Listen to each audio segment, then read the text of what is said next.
So, we're talking about declaring and claiming. Now, we know Queen Esther's time, she asked the king to reverse the decree that Haman had made to destroy the Jews. We're going to talk about decree and declaring. Unless we know what is a decree, we cannot declare. Even this persistent widow, why was she so persistent? Because she knew what was written in the manual. She knew section so and so. So she didn't give up even if the judge was wicked, cruel, and the most horrible person, unjust judge. She held on to it and she knew that she would get justice. So what is a decree? A decree is defined as an official statement that something must happen. It's a legal proclamation usually issued by the head of the state, a monarch, a president of a country.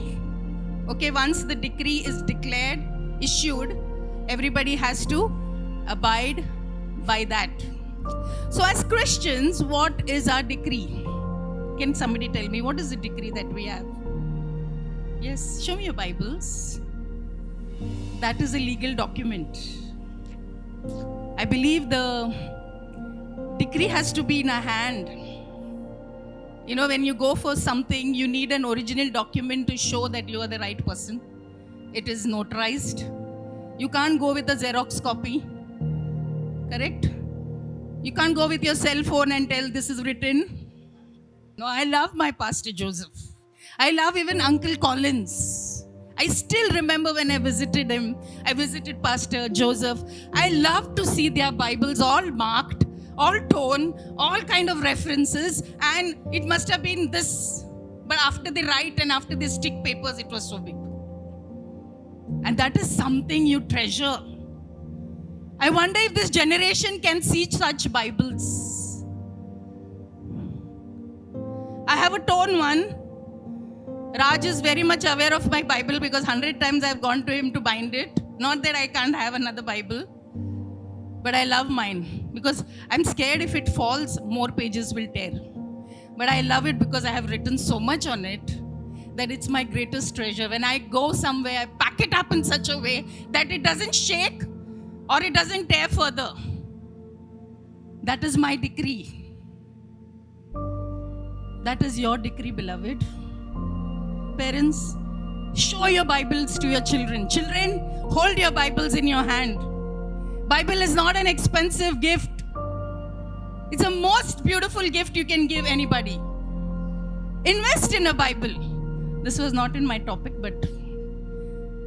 So, what is your legal document? It's the Word of God. You know, Jesus said in John chapter 6:63, "It is the Spirit who gives life. The flesh profits nothing. The words that I speak to you are spirit and they are life." Amen. My word is spirit that gives life. So, Pastor Leslie had taken, we have our Bible studies for those who join and those who are not joining. Please join. We may think we know a lot of it. Tuesdays. But I'm telling you, it's very useful. Sometimes the basics are the ones will make you strong. You know, we have topic related messages these days. You know, selective listening. I like to listen to this topic, so I will click on this preacher. Selective reading, I love this scripture, so I'm going to only speak those. This is, you know something? Somebody wrote this. A part-time Christian cannot defeat a full-time Satan.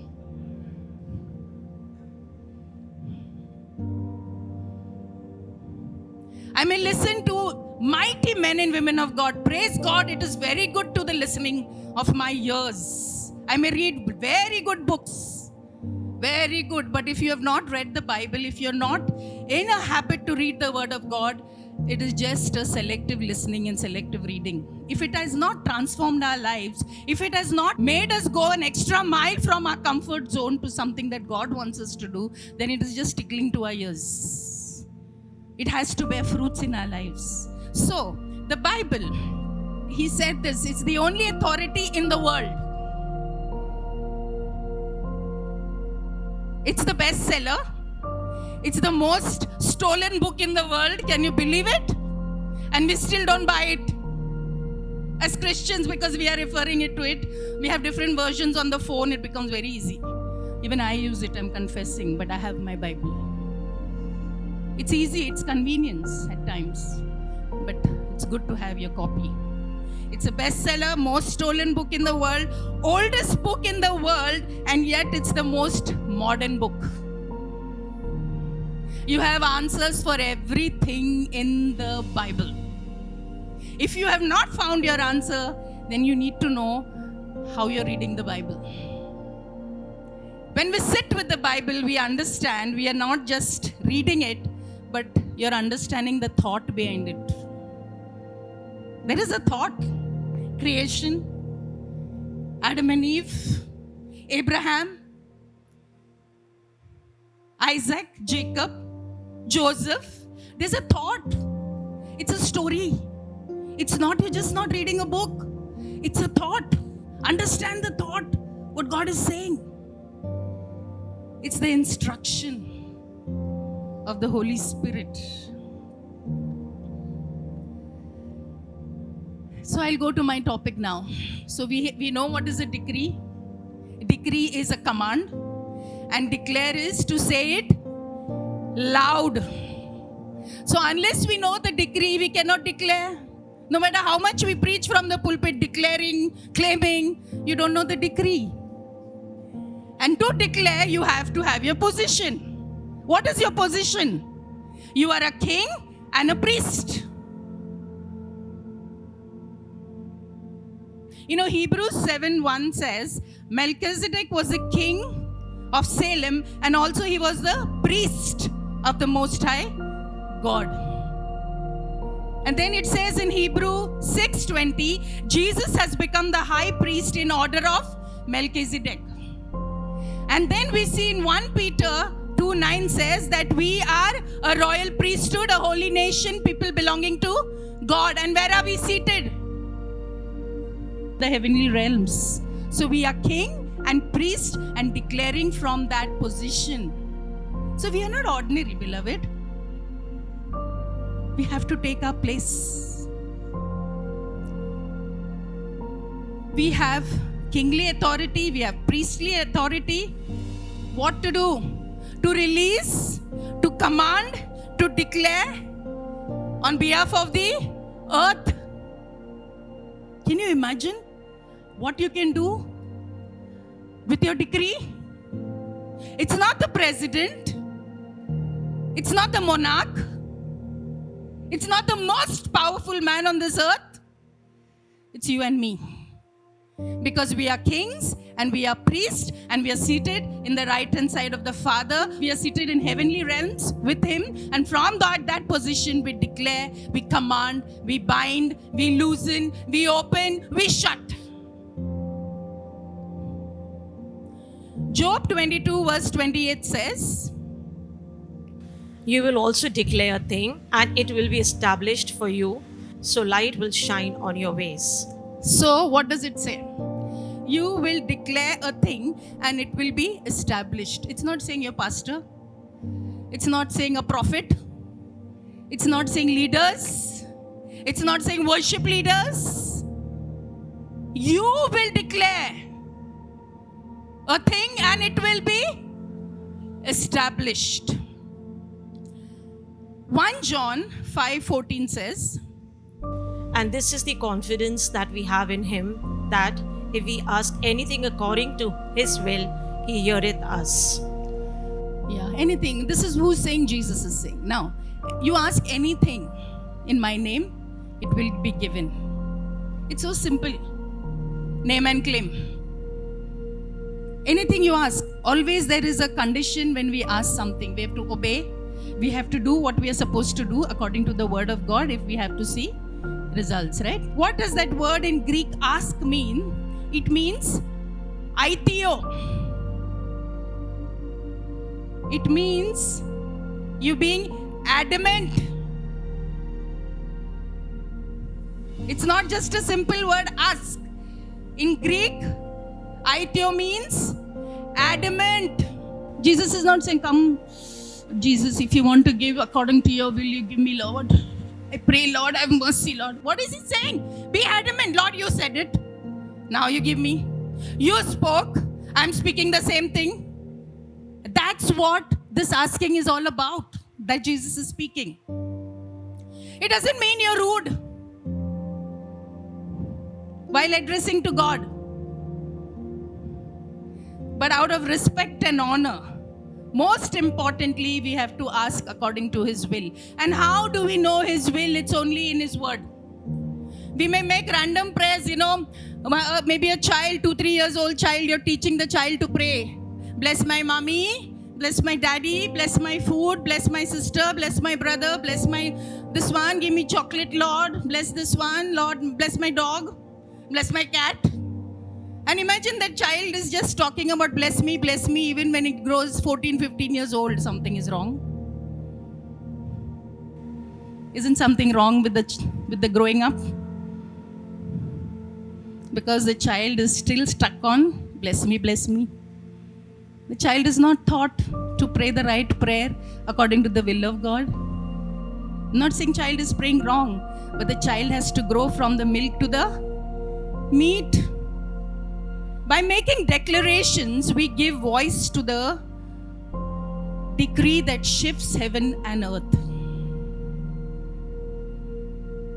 We are not making declarations of our own, what we think, our own words. We are declaring from the decree. So what we do when we declare from the decree, we are shifting things in heaven and on earth. The devil doesn't care if you go to church. The devil doesn't care if you read the Bible. But you know what is a threat to the devil? As long as you don't apply that word in your life.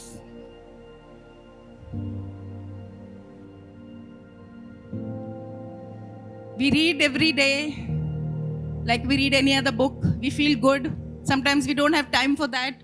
Maybe once a week we'll read something, or twice a week. As long as you don't apply it, He's very fine with it. The moment you start applying the word of God, it's a threat to Him.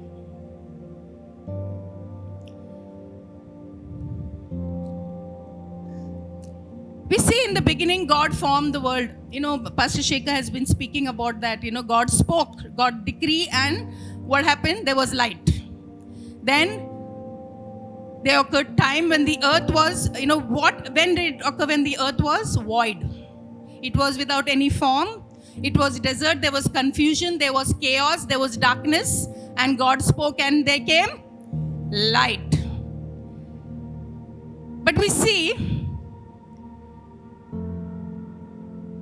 God's voice brings light in the darkness. It's the most powerful voice we can ever imagine.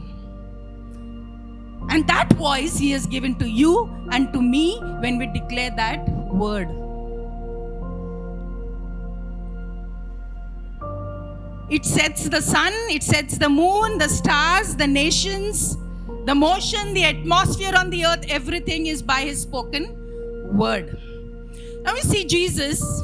I spoke last Tuesday on my topic on the Bible study was Jesus.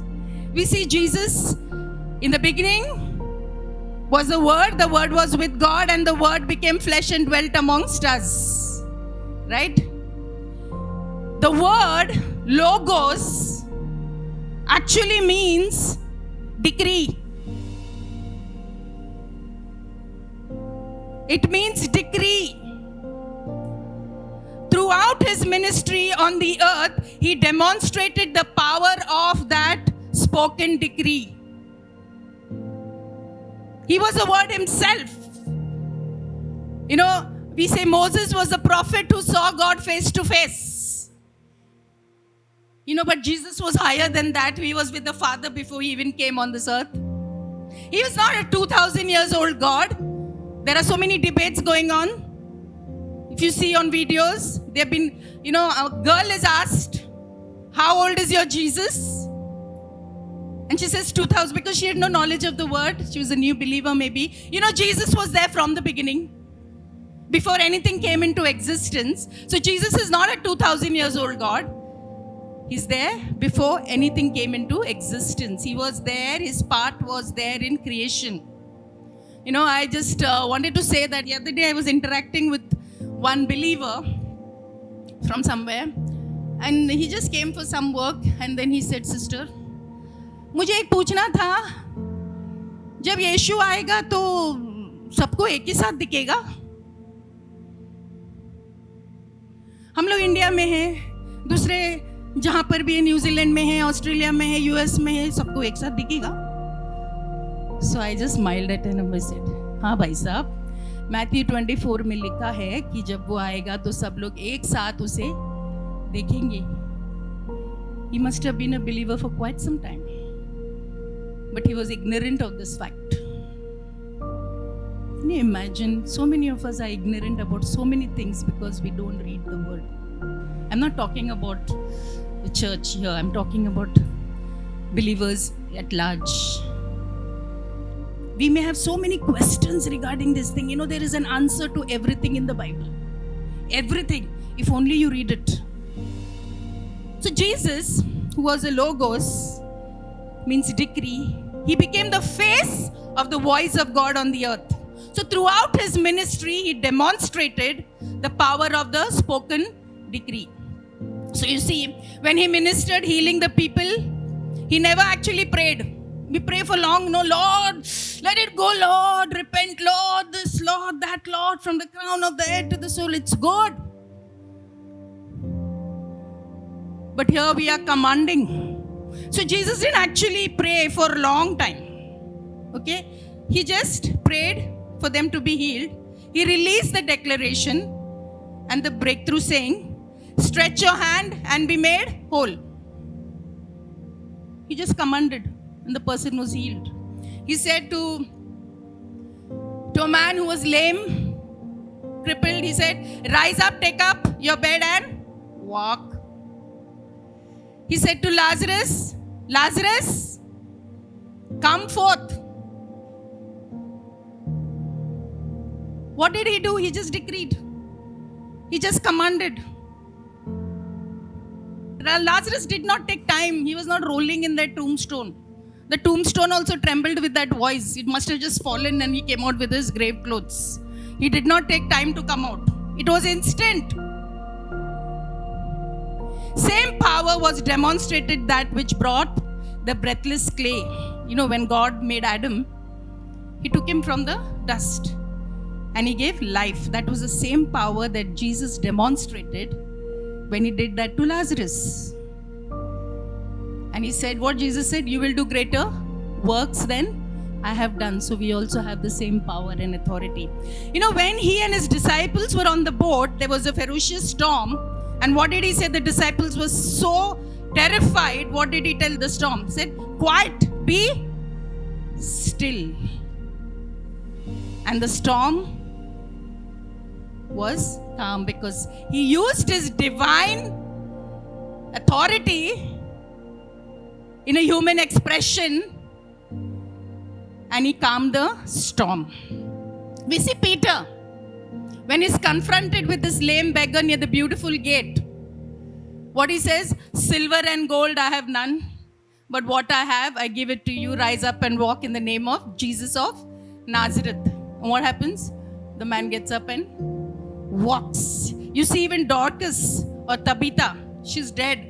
Old widow who has taken care of all the poor, the needy.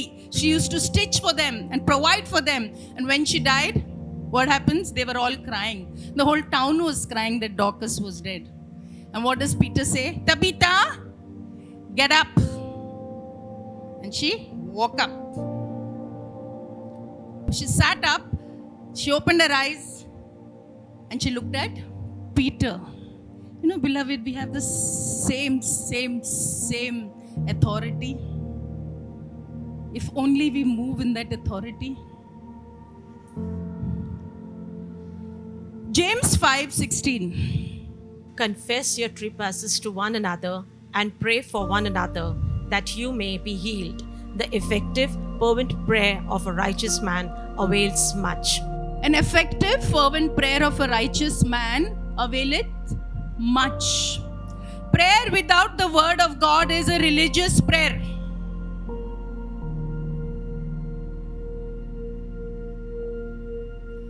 It has to be consistent with scriptures and promises which can be spoken out aloud. Even worship, sometimes we fold our hands, we are not worshipping. When we have to pray, our mouths are shut. Beloved, there is no dam in that. There is no power in that. God has given us we cannot put our hands in our pocket and worship the Lord. We cannot fold our hands and worship the Lord. It's being dishonored to our God, our Creator. We have to be excited. God is excited about us. We need to be excited. Scream it out. The earth will shake.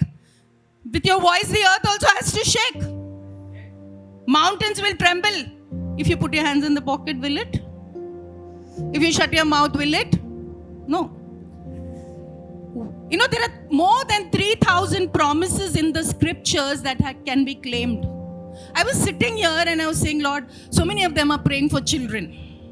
Can we put it on the screen? And the Lord was reminding me scriptures. So many of them. Lord, these are the scriptures that are there for children. Psalm 78 verse 6 says, that the generation to come might know them, the children who would be born, that they may arise and declare them to their children. Parents, mothers, fathers, praying for children, take the scripture. Take God seriously. The children yet to be born, they may arise and declare them to their children. That means you also have grandchildren. Dig into the word of God and you will find treasures. This is not what I am saying. This is what the Lord says. You say, God, you said it. Now you do it. You're worried about your child's future. Your child is, you're worried about their future, what they're going to turn out to be. Read Isaiah 8:18, I think. Can you just read? Here am I and the children whom the Lord has given me. We are for signs and wonders in Israel from the Lord of hosts who dwells in Mount Zion. Your children are for signs and wonders. You're worried about them? Say, Lord, you said this. You make it happen in my children's life. Psalm 90 verse 16.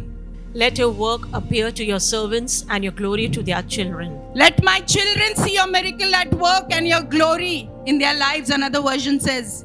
Let them see your glory at work in their lives. Lord, you said it, and I'm going to claim it. Insert your children's name, beloved. This has given me strength over the years. I've inserted names and spoken and cried till it happened. Insert your children's name. They will never go astray, I'm telling you as a mother. The purposes of God will be fulfilled in your children's life. Isaiah 34:16 says, no one will lack a mate, for the mouth of the Lord has spoken and my spirit will gather them together. You're praying for your marriage, claim the scripture. You will see it come to pass.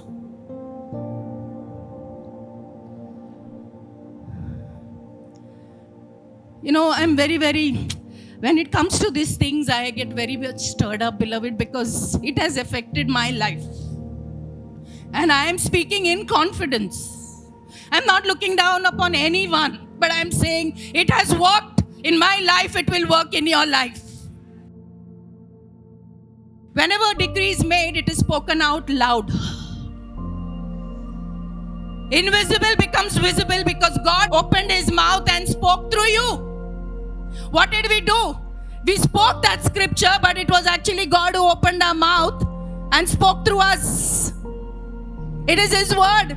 It's not written by any man. What was God's intention became a reality by the unlimited power of the spoken word through us. Psalm 29 verse 4. The voice of the Lord is powerful. The voice of the Lord is full of majesty. When God speaks, it's a powerful force.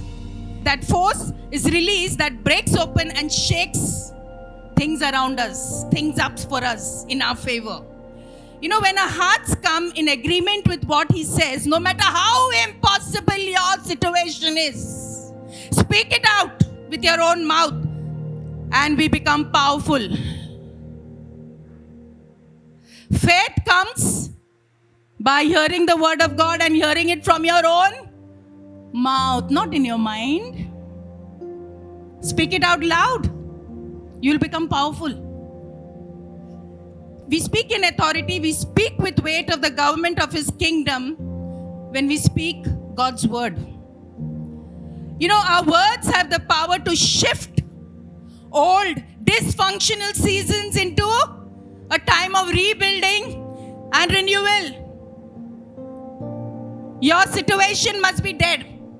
You have no hope. You can't see any way. You cannot see anything good happening. Speak the word of God. One story I can tell. So again, this comes to Anugrah. You know, after he's born, I'm telling you, every challenge, God allows this for a purpose, because God wanted me to come very close to Him in faith. So I became a woman of taking hold of every promise that I could to see victory. And that's why I have so many testimonies about. So I look at my child as a blessing. I always tell him, after you were born, my faith went to another level. Because for every little thing, I had to just hold on to the scriptures. I never went for counseling. I never cried before people. I quietly cried before God, and He used to give me promises which I wrote behind in my Bible. Till today, I am claiming those scriptures for my children and for all the children. Because that changed me. That changed my walk with the Lord. That changed my faith life. Now, there was this job that was, he had applied 3 years ago, and then God said, he told me that he's getting, and nothing happened. Nothing happened. He got a job elsewhere. But I always ask the Lord, you told me it's going to happen, nothing happened. And then again he was called in the month of Feb. But there was this one scripture that God had given me when I was reading this every day morning when I read my word. He gave me Genesis 41:38. As they discussed who should be appointed for the job, they found Dash better than anybody else because he was filled with the Spirit of the living God. That Dash, I put my son's name. And I prayed for I don't know how long. That is what the promises are for, beloved, to claim. Search.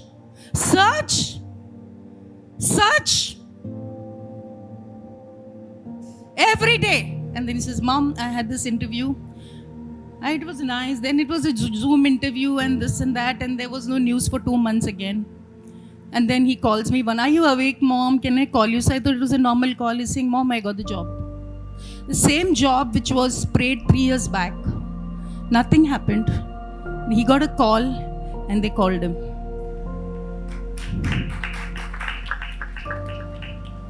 Pray. Speak till it bears fruits. Because you're not speaking your own words. You're speaking what is written there, because it was written there first of all to claim. But we are so ignorant because we are not digging. We don't know what is the decree. How can we declare?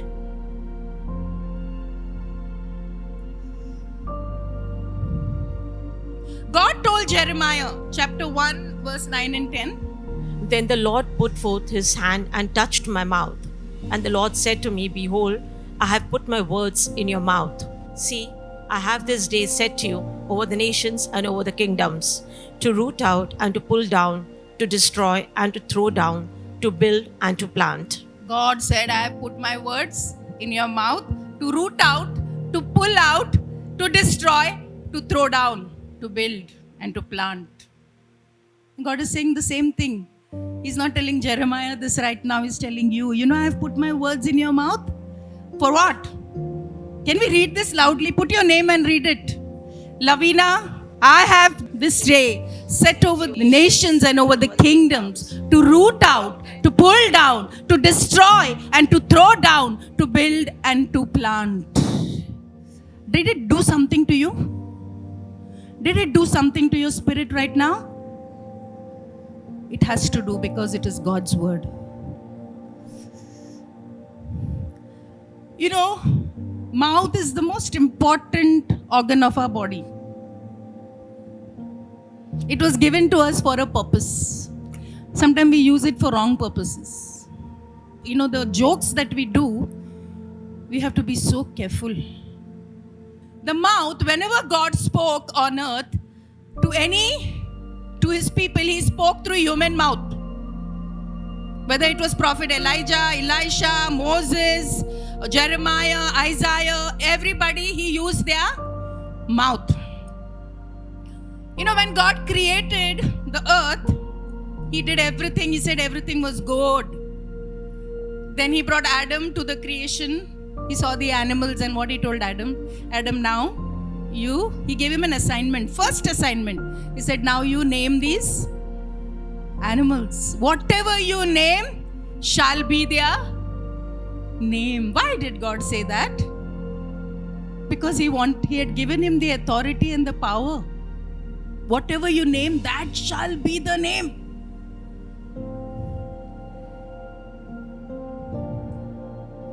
You see Moses in Exodus chapter 4, I will read it from, maybe 11 onwards, but background is God wants to set his people free from the captivity of Pharaoh. And he chooses Moses. And he says, he appears to Moses in the burning bush.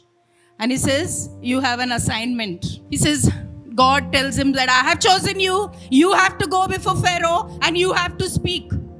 So Moses, he was stammering. He was stuttering. He had a speech impediment. And what does he say? Then Moses said to the Lord, O my Lord, I'm not eloquent, neither before nor since you have spoken to your servant, but I'm slow of speech and slow of tongue. So the Lord said to him, who has made man's mouth, or who makes the mute, the deaf, the seeing, or the blind? Have not I, the Lord? Who has given us a mouth? For what? To declare and to decree. Whether you're stammering, whether you have speech impediment, whether you're qualified, not qualified, whether you know the Bible wheels within, Hebrew, Greek, doesn't matter. Who gave you the mouth? God. You know what he does, Moses? Moses had to open his mouth and declare each plague to Pharaoh before it even happened. And after he declared, it was released. What happens after you declare? Things happen. Don't declare in your mind. Don't pray in your mind. You're declaring, go near your window.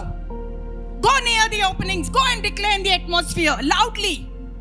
When you get up, the devil should say, oh my God, look, you put your foot on the floor. We have all read this. He's terrified. Look who is woken up.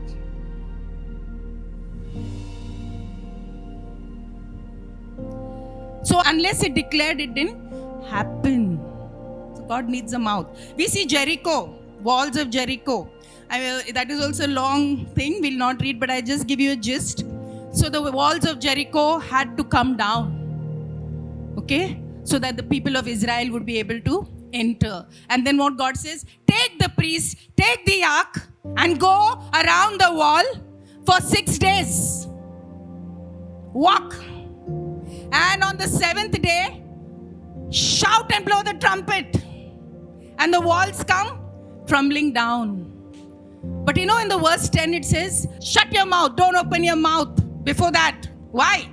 Because of their murmuring and complaining, they would have lost the victory.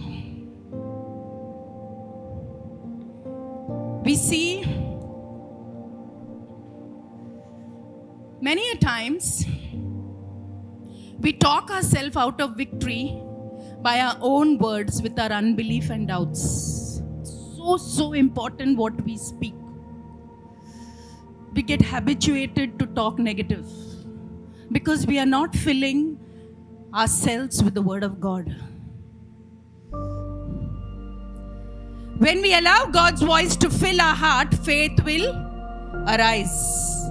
Our breakthrough has a sound when it comes from our mouth. It comes from our mouth with our own voice. We speak the word of God, there is breakthrough. I love this chapter of Joshua. Can anybody just guess what I'm talking about? Joshua chapter 10. We see the 5 kings. They come to attack Gibeons and they ask Joshua, can you help us? Because they are very strong warriors. And Joshua comes. We'll read from verse. If they had delayed, if they had allowed the night to pass, next day morning, what would have happened? Because they were strong, they would have defeated the Gibeonites. So the battle had to be fought that day itself. And what happens is we see verse, we can go from 8 onwards because this is really good. I just love it. Every time I look at the sky, I think if Joshua can do this, Lord, how much more we can do. Joshua chapter 10, verse 8 onwards. And the Lord said to Joshua, do not fear them, for I have delivered them into your hand.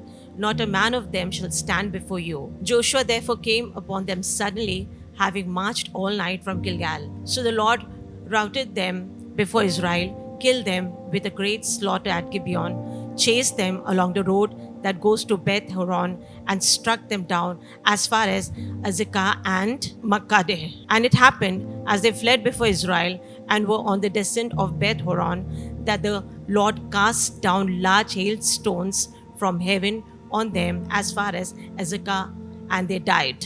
There were more who died from hailstones than the children of Israel killed with the sword. Then Joshua spoke to the Lord in the day when the Lord delivered up the Amorites before the children of Israel. And he said in the sight of Israel, sun, stand still over Gibeon, and moon in the valley of Aijalon. So the sun stood still and the moon stopped, till the people had revenge upon their enemies. Is this not written in the book of Jasher?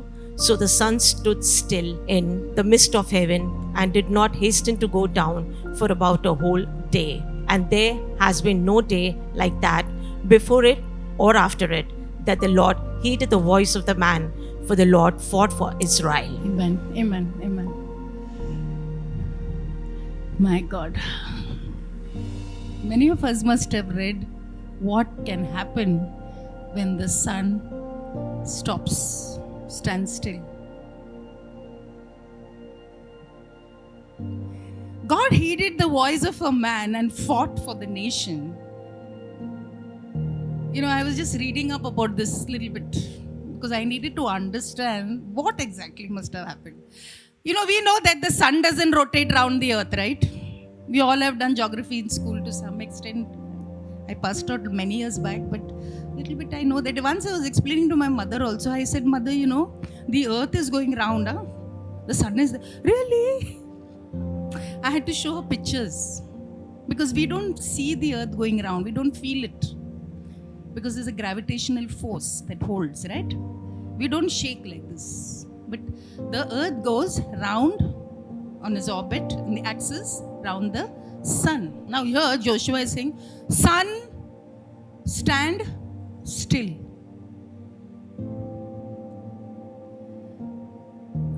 You know, this sun was already standing still. Then why did Joshua say stand still? The earth moves on its axis. His command in Hebrew language was not sun, stand still. He was saying sun,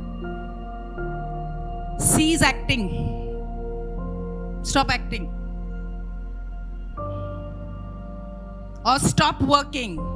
You know why? Because there is a gravitational force that is released from the sun which controls the earth, the speed of the earth. It pulls, the effect of the sun, the gravitational pull of the sun affects the earth. The earth begins to slow down and the day is lengthened. Can you imagine if the sun stand still, you know what will happen? There will be no light. There will be no life on earth. There will be darkness. You know, and the earth will go in such a speed, it will hit other orbits.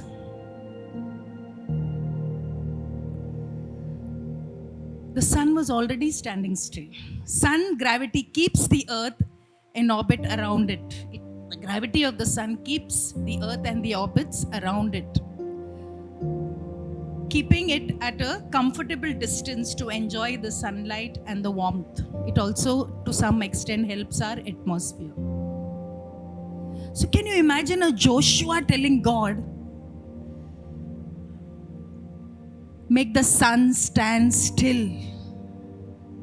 Can you imagine, beloved?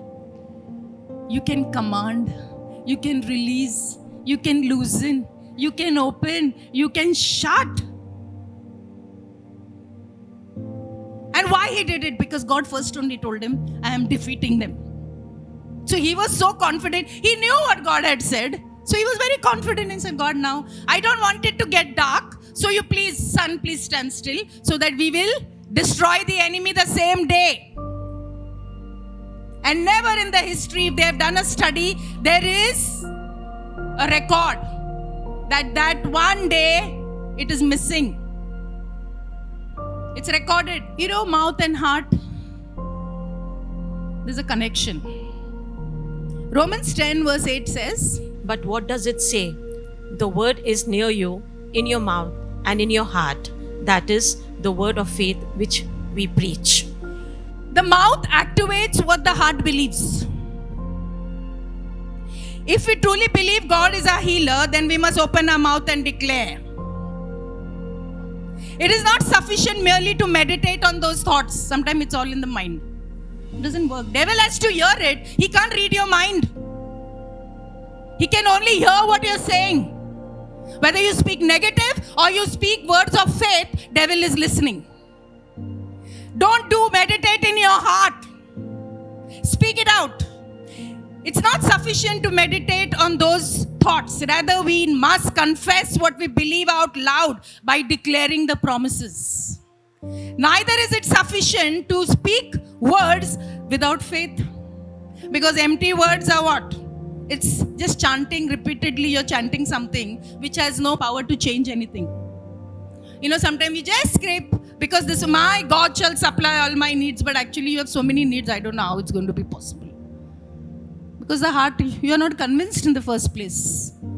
Your heart is not in that. You're just chanting something. It doesn't have any power. Jesus said in Matthew 15:8, These people draw near to me with their mouth and honor me with their lips, but their heart is far from me. He is talking about the Jewish leaders. Many of us, we know so many scriptures. I can even talk about myself. I know many scriptures as every day, but sometimes there is, your faith is shaken. You chant it, but when it comes to applying it, you're still doubtful. I'm confessing it. So what is Jesus talking about these Jewish leaders? They're saying, okay, they draw near to me by their mouth, but their heart is far away from me. Whereas, David in Psalm 19 verse 14 says, Let the words of my mouth and the meditation of my heart be acceptable in your sight, O Lord, my strength and my redeemer. So he's talking about mouth, the words of my mouth and the meditation of my heart. So it goes together. Just don't believe in your heart and let it be in your mind. No, your mouth has to speak those words for it to come to pass. Release it. Release it in the spiritual realm and you see atmosphere changing. When we read out loud, when we pray out loud, we release the voice of God in the atmosphere. You may have a small house. You may not have a proper view of it. It doesn't matter, beloved. It doesn't matter. It's your heart. Speak it out loud. Speak it out loud. When you speak it out for your family, for your loved ones, for your city, for your nation, speak out. Your words have power. Your prayers have power. Declare it. Many of your UN decisions can be changed in your prayer room. When you pray. In the spirit realm, you can go to any extent wherever you want, and it reaches. Imagine yourself in the spirit realm going to places. Many people have gone on trance, preached and come back, and they didn't know that they were there. Next morning they wonder where they were. It's another level in the things of the spirit, beloved. We need to crave for such things. It's a discipline. We don't walk out of our house. We feed ourselves with preachers. We feed ourselves with words. We like listening to certain messages, but not an inch or not a finger has moved in our lives. Because we are spiritually constipated. This is what Pastor Shekhar says. I remembered all these things. Go out. I like that man. He doesn't sit in one place. He's very restless. Even in pandemic, I used to look at him when he was sitting on the bed and doing his devotion. I said, Lord, just minister to him, because he was restless. You know, he gets energy when he goes out and preaches. I've seen this from the time I've married. He's not there. Sometimes, oh, where is Pastor Shekhar? Where is Pastor Shekhar? I cannot bind him. I cannot tie him. I will allow him to do what God has called him to do. I will never be an obstacle to my husband. I will go with him when it's possible. Sometimes I cannot go because of my situations. I will go. That's my desire. I choose to go to villages. I choose to go to those remote places. He was just telling me 2 months back, I wish you came with me to Madhya Pradesh. There are so many ladies who were crying. And I really felt bad. I wish I could go. Lord, only one condition, let there be no reptiles and lizards. Because that's a fear I have and I'm confessing it. But we need to have passion. We need to have passion, beloved. We can't just feed ourselves with preachers. Everything is so accessible to us these days. But what are we doing after that? Is that what Christ came for?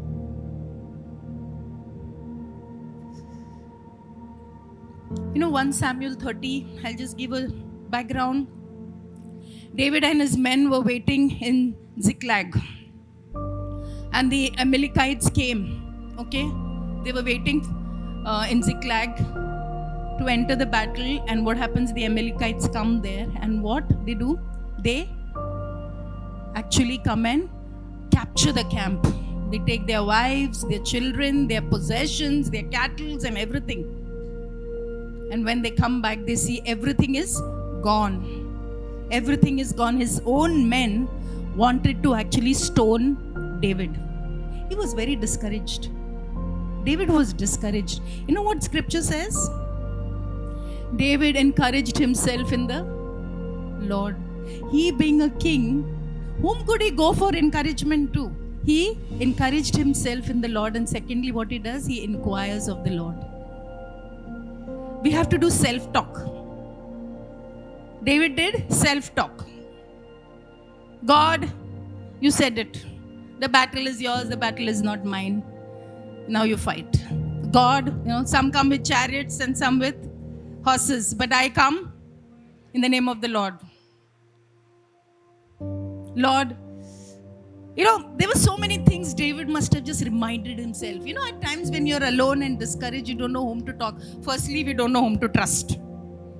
That is our problem. Because if I tell this problem to somebody, they will discuss it with somebody. And so we don't know whom to talk to. Okay, don't talk. Talk to God. But what will you talk to God? Only what you know, what He spoke. See, God, you said this. Please do it in my life.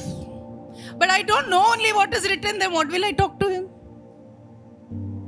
You are a promise keeper, God. You never change.